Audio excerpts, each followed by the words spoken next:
Hello friends, माझ्या चॅनलवरती तुमचं स्वागत आहे। मी आज बनवणार आहे शाबूची खिचडी। आणि शाबूची खिचडीसाठी मी हे एक वाटी शाबू भिजवून घेतलेले आहे। हे बघा, तुम्ही बघू शकता शाबू किती मऊ असा भिजलेला आहे। एक बटाटा उकडून चिरून घेतलेला आहे, कढीपत्ता, मिरची। शाबूमध्ये आपण चवीनुसार मीठ घालून घेऊया। शेंगदाण्याचा कूट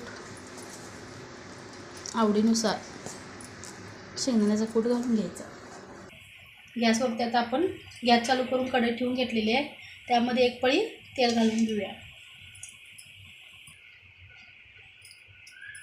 आता आपलं तेल तापलेलं आहे, त्यामध्ये आपण जिरे घालून घेऊया।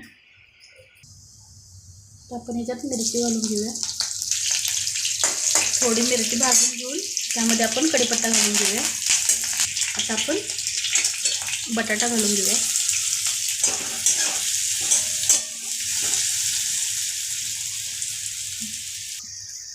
हा बघा, आता आपला बटाटा भाजून तयार झालेला आहे। तर ह्याच्यामध्ये आपण जे शाबूमध्ये सगळं साहित्य घालून घेतलेलं आहे, आता आपण शाबू घालून घेऊया।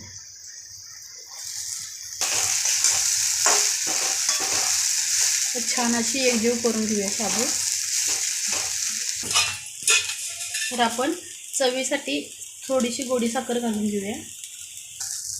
हे बघा, आता आपली शाबू अशी मस्त अशी मऊ छान तयार झालेली आहे। आपण उपवासासाठी ताट तयार करूया।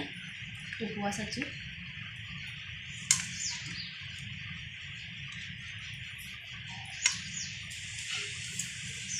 केळी चिप्स, ताक आणि गुळ शेंगदाणे अशी आपली उपवासाची थाळी तयार आहे। तर माझ्या चॅनलला कोणी अजून सबस्क्राईब केलं नसेल तर सबस्क्राईब करा, बेल आयकॉनला क्लिक करा, लाईक करा, जास्तीत जास्त शेअर करा आणि कमेंट करून सांगा की माझी ही उपवासाची थाळी कशी झालेली आहे। धन्यवाद।